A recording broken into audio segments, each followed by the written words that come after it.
जय श्री राम, जय हनुमान संकट मोचन कृपान। ओम नमः शिवाय, ओम नमः शिवाय, ओम नमः शिवाय, ओम नमः शिवाय, ओम नमः शिवाय, ओम नमः शिवाय, ओम नमः शिवाय। जय हिंद, जय भारत में आप सबों का स्वागत है। मैं राम नरेश आप लोगों से निवेदन करता हूँ, चैनल को सब्सक्राइब करें, लाइक करें, शेयर करें। सत्य के साथ, सनातन के साथ, धर्म के साथ, विचार के साथ, विवेक के साथ, बुद्धि के साथ, विश्वास के साथ। सत्य ना तो कभी अंत हुआ है ना अंत होगा। व्यक्तिगत स्वार्थ में असत्य को धारण न करें। कोशिश करें कि जीवन बहुत बहुमूल्य है। प्रभु ने हमें सत्य को आगे बढ़ाने के लिए शरीर दिए हैं, हमें सत्य को आगे बढ़ाते रहना है।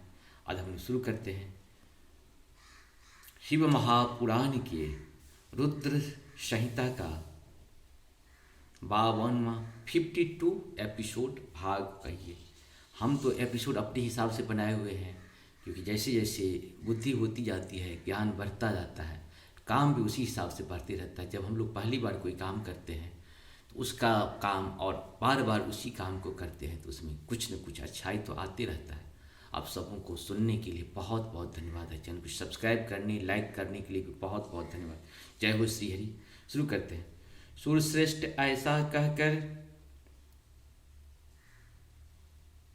सूर्यश्रेष्ठ ऐसा कहकर अपने पुत्र के मुख की ओर दृष्टिपात करके मैं क्षण भर के लिए अपनी कमल मैं आसन पर चुपचाप बैठ गया।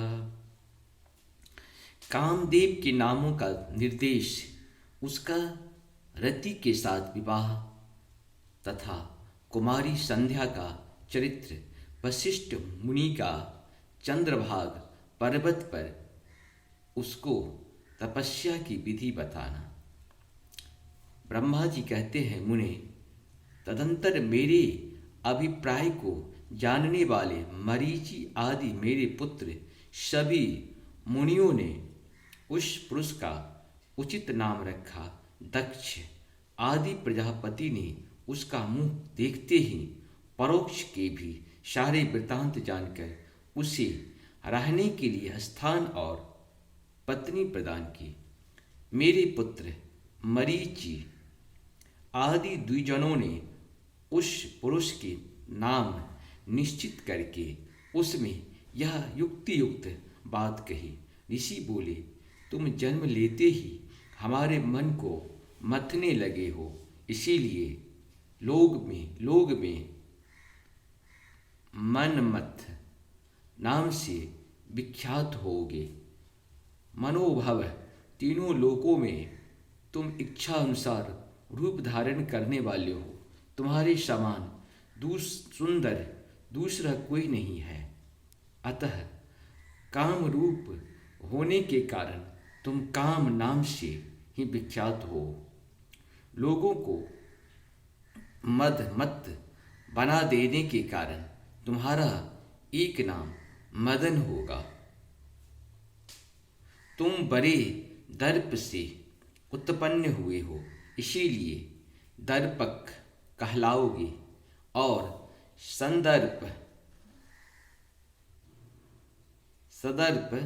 सदर्प होने के कारण ही जगत में कंदर्प नाम से भी तुम्हारी ख्याति होगी।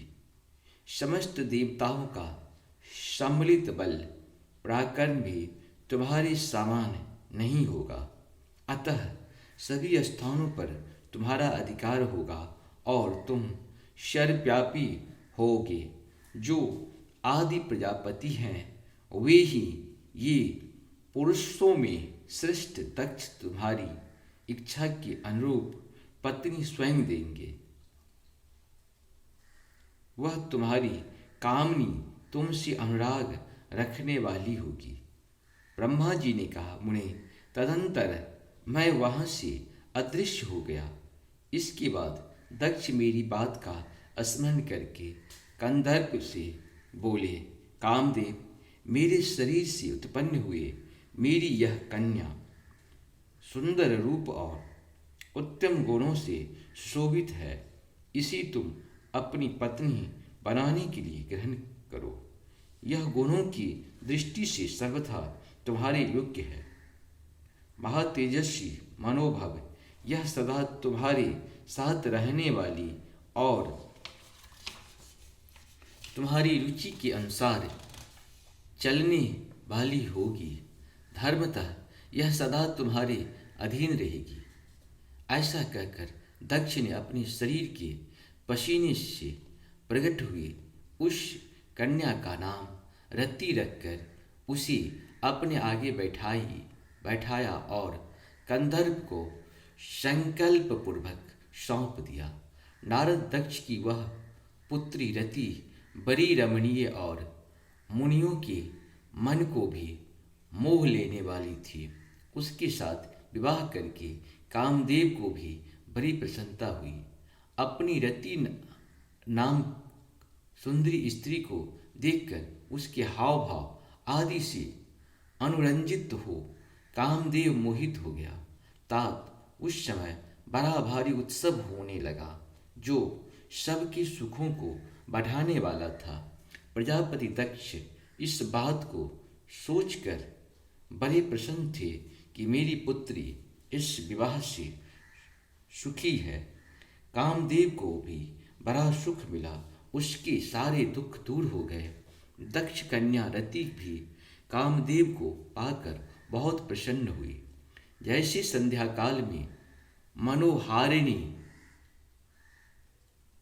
विद्युन माला के साथ मेघ शोभा पाता है, उसी प्रकार रति के साथ प्रिय वचन बोलने वाला कामदेव बड़ी शोभा पा रहा था। इस प्रकार रति की प्रति भारी मोह से युक्त रतिपति कामदेव ने उसे उसी तरह अपने हृदय के सिंहासन पर बिठाया जैसे योगी पुरुष योग विद्या को हृदय में धारण करता है। इसी प्रकार पूर्ण चंद्रमा चंद्रमुखी रति भी उस श्रेष्ठ पति को पाकर उसी तरह सुशोभित हुई जैसे श्रीहरि को पाकर पूर्ण चंद्र नना लक्ष्मी शोभा पाती है। पूर्ण चंद्रानना लक्ष्मी शोभा पाती है। सूत जी कहते हैं, ब्रह्मा जी का यह कथन सुनकर मुनि श्रेष्ठ नारद मन ही मन बड़े प्रसन्न हुए और भगवान शंकर का स्मरण करके हर्षपूर्वक बोले, महाभाग विष्णु शिष्य महामते विधाता, आपने चंद्रमौली शिव की यह अद्भुत लीला कही है। अब मैं यह जानना चाहता हूँ कि विवाह के पश्चात जब कामदेव प्रसन्नतापूर्वक अपने स्थान को चला गया, दक्ष भी अपने घर को पधारे तथा आप और आपके मानस पुत्र भी अपने अपने धाम को चले गए।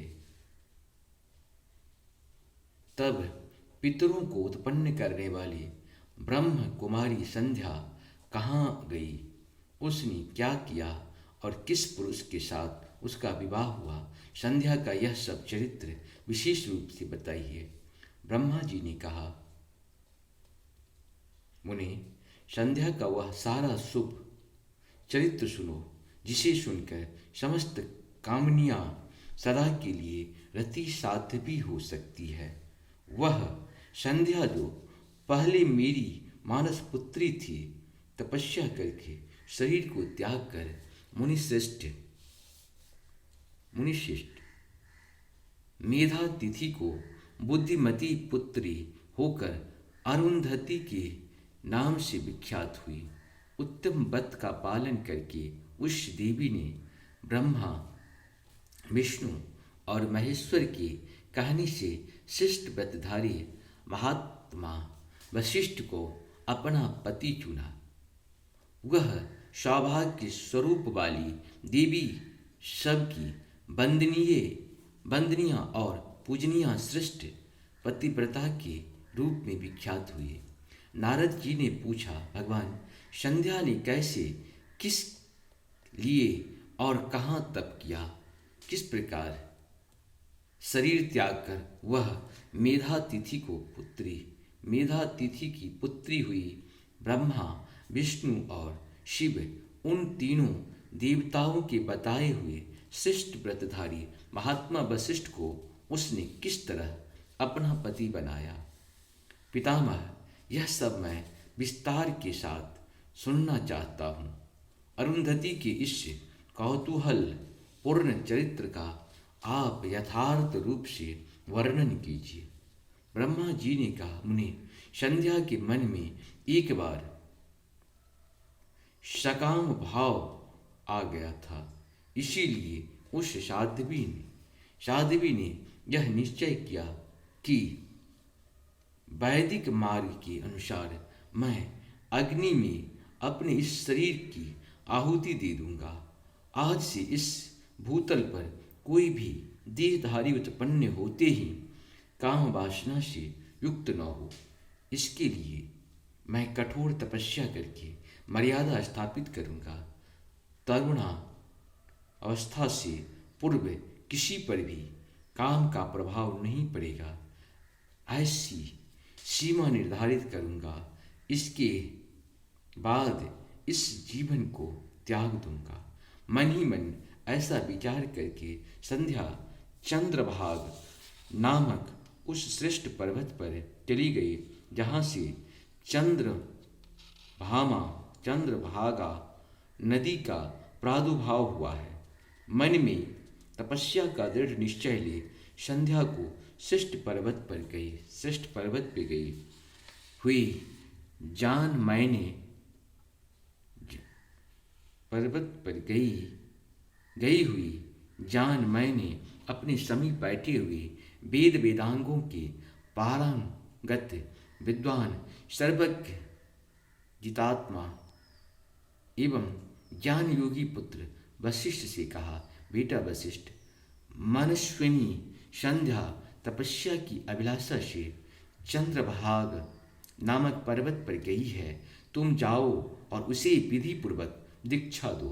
तात वह तपस्या के भाव को नहीं जानती है, इसीलिए जिस तरह तुम्हारे यथोचित उपदेश से उसे अभिष्ट लक्ष्य की प्राप्ति हो सके वैसा प्रयत्न करो। नारद, मैंने दयापूर्वक जब वशिष्ठ को इस प्रकार आज्ञा दी, तब वे जो आज्ञा कहकर एक तेजस्वी ब्रह्मचारी के रूप में संध्या के पास गए। चंद्रभाग पर्वत पर एक देव सरोवर है जो जलाशयोचित गुणों से परिपूर्ण हो, मानसरोवर के समान शोभा पाता है। वशिष्ठ ने उस सरोवर को देखा और उसके तट पर बैठी हुई संध्या पर भी दृष्टिपात किया। कमलों से प्रकाशित होने वाला वह सरोवर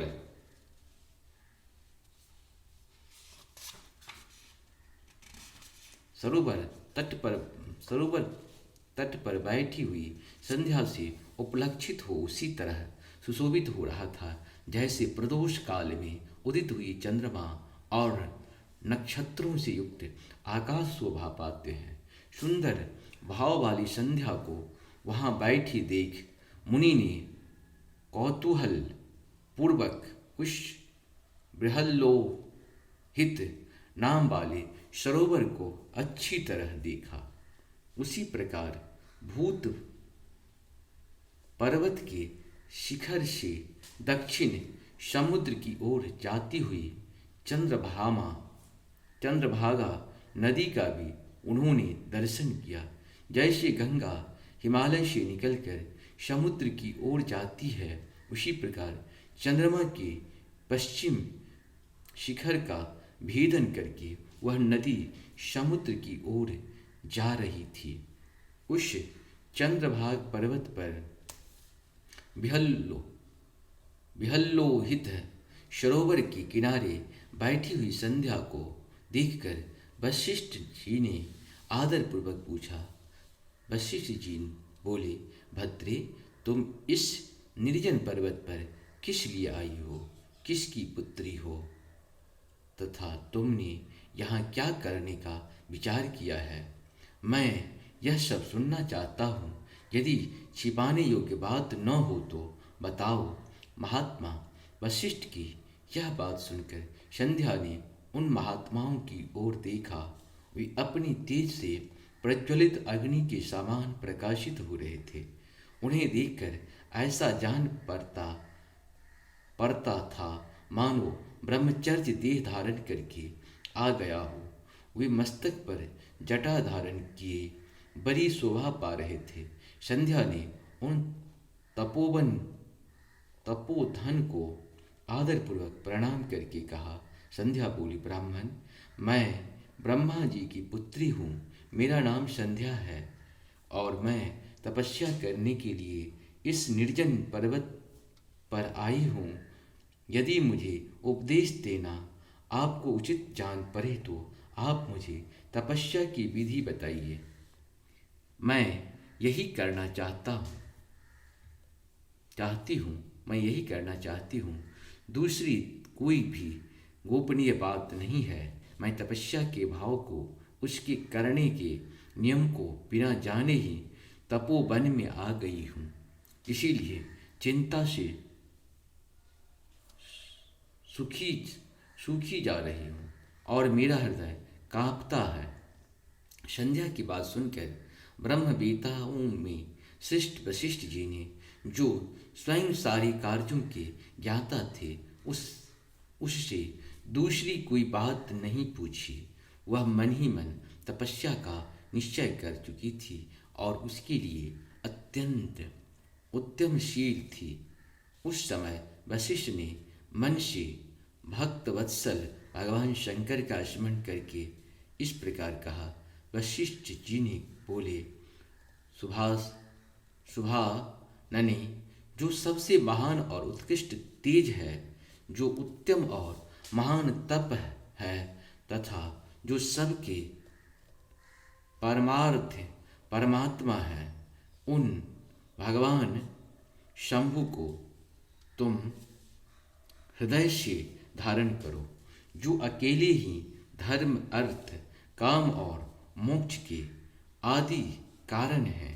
उन त्रिलोकी के आदि दृष्टा अद्वितीय पुरुषोत्तम शिव का भजन करो। आगे बताए जाने वाले मंत्र से देवेश्वर शंभु की आराधना करो। उससे तुम्हें सब कुछ मिल जाएगा, उससे संशय नहीं है। ओम नमः शंकराय, ओम नमः शंकराय, ओम नमः शंकराय। इस मंत्र का निरंतर जप करते हुए मौन तपस्या आरंभ करो और जो मैं नियम बताता हूँ उन्हें सुनो। तुम्हें मौन रहकर ही स्नान करना होगा। मौनावलंबन पूर्वक ही महादेव जी की पूजा करनी होगी। प्रथम 2 बार, छठे समय में तुम केवल जल का पूर्ण आहार कर सकती हो। जब तीसरी बार छठा समय आए तब केवल उपवास किया करो।